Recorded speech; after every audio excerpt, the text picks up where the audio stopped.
नमस्कार दोस्तों, Aditya educational class में आपका स्वागत है। आज हम यहाँ आप लोगों को बीएड डीएलएड से संबंधित पाठ्य योजना बनाना बताएंगे। जैसे सबसे पहले ऊपर हम लिखते हैं पाठ्य योजना, उसके बाद संस्था का नाम, जिस संस्था में आप पढ़ते हैं उस संस्था का नाम लिखेंगे। ब्रैकेट में अनुरूपी परिस्थितियों में शिक्षणाभ्यास कि मतलब इस संस्था में हम पढ़ते हुए वहाँ शिक्षण का अभ्यास करते हैं। छात्राध्यापिका का नाम या छात्राध्यापक का नाम, जो आपका नाम होगा नाम यहाँ अंकित करेंगे। उसके बाद दिनांक जिस दिन यह पाठ्य योजना का शिक्षण कार्य करना आपको उस दिन का दिनांक लिखेंगे। कक्षा 6 जो प्रकरण है कक्षा 6 का है, वर्ग ए, विषय हिंदी, पद्य, चक्र पहला, अवधि 15 मिनट। यहाँ जो पाठ्य योजना होता है शिक्षण के अभ्यास के लिए वो 15 मिनट का होता है, लेकिन जो दूसरे कॉलेज में शिक्षण लगता है वह 35 मिनट 40 मिनट का होता है। यहाँ प्रकरण हमारा है समर्पण। उसके बाद सामान्य उद्देश्य लिखते हैं। पहला सामान्य उद्देश्य छात्रों में हिंदी विषय के प्रति रुचि उत्पन्न करना। दूसरा, छात्रों में कल्पना एवं तर्क शक्ति का विकास करना। तीसरा, छात्रों को धारा प्रवाह गति तथा शुद्ध उच्चारण के साथ हिंदी कविता पढ़ना सिखाना। चौथा, छात्रों में मातृभाषा के प्रति लगाव उत्पन्न करना। पांचवा, छात्रों में राष्ट्रीय एवं अंतर्राष्ट्रीय भावना का विकास करना। उसके बाद विशिष्ट उद्देश्य लिखते हैं। यहाँ सामान्य उद्देश्य का संबंध हमारा विषय से होता है, विशिष्ट उद्देश्य का संबंध प्रकरण से होता है, इसलिए यहाँ विशिष्ट उद्देश्य लिखते हैं।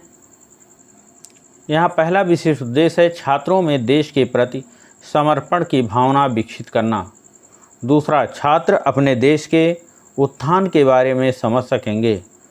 तीसरा विशिष्ट उद्देश्य, छात्र अपने देश की आज़ादी में भाग लेने वाले महापुरुषों को याद करके उनके विचारों को ग्रहण कर सकेंगे। उसके बाद सहायक सामग्री में कक्षा उपयोगी सहायक सामग्री, या अगर इस शिक्षण कार्य में हम किसी चार्ट, मॉडल या वास्तविक किसी पदार्थ का प्रयोग कर रहे हैं तो यहाँ उसको भी लिख सकते हैं। उसके बाद पूर्व ज्ञान लिखते हैं। छात्र समर्पण के बारे में सामान्य जानकारी रखते हैं। फिर प्रस्तावना के प्रश्न, यहाँ 3 कॉलम बनाते हैं। क्रम संख्या, प्रस्तावित प्रश्न, संभावित उत्तर। यहाँ हम छात्राध्यापिका क्रिया, छात्र क्रिया भी लिख सकते हैं। यहाँ प्रस्तावना का जो पहला प्रश्न है छात्राध्यापिका द्वारा किया जा रहा है कि हमारे देश का क्या नाम है, तो छात्र बताते हैं भारत। फिर दूसरा प्रश्न, भारत किन विदेशी शक्तियों का गुलाम था, तो छात्र बताते मुगलों का और अंग्रेज़ों का। तीसरा प्रश्न, अंग्रेज़ों से भारत की आज़ाद कराने वाले महापुरुषों के नाम बताओ, कि मतलब भारत को आज़ाद किन महापुरुषों ने कराया, तो महात्मा गांधी, सरदार भगत सिंह, सुभाष चंद्र बोस। चौथा प्रश्न, ये सब महापुरुषों ने क्या किया, तो छात्र बताते हैं देश के लिए अपना जीवन समर्पित किया। पाँचवां, समर्पण के बारे में आप लोग क्या जानते हो। अब ये समस्यात्मक प्रश्न हो जाता है। छात्र यहाँ मौन हो जाते हैं, मतलब समर्पण के बारे में आप लोग क्या जानते हो। अब यहाँ छात्र कुछ बताते हैं या मौन हो जाते हैं इस समस्या पर, क्योंकि यहाँ पर जो पाठ होता है बहुत विस्तृत हो जाता है। उसके बाद उद्देश्य कथन यहाँ लिखते हैं। बच्चों, आज हम लोग रामावतार त्यागी द्वारा रचित कविता समर्पण का अध्ययन करेंगे। उसके बाद छात्राध्यापिका प्रकरण अंकित कर देती है श्याम पट। उसके बाद प्रस्तुतिकरण में फिर संकेत लिखते हैं, मतलब जो स्टैंजा है जिस पाठ का शिक्षण कार्य करना है।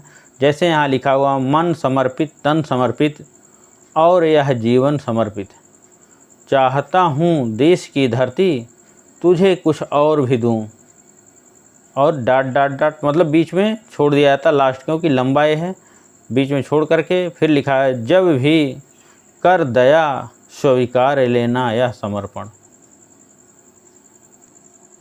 उसके बाद आदर्श वाचन।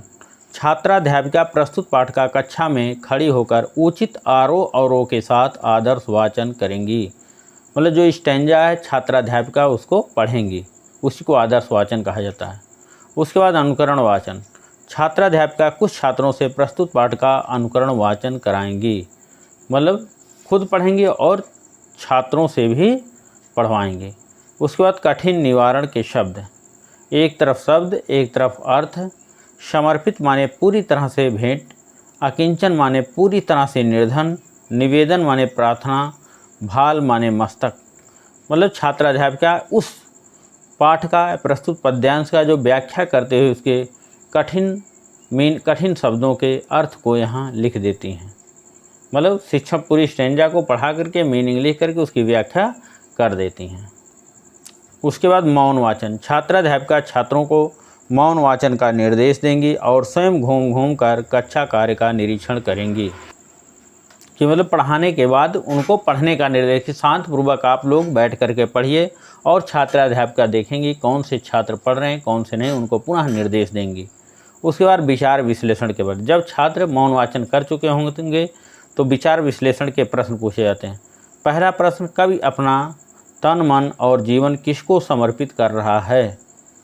दूसरा प्रश्न, कवि अपने को किसका ऋणी बता रहा है। उसके बाद पुनरावृत्त के प्रश्न।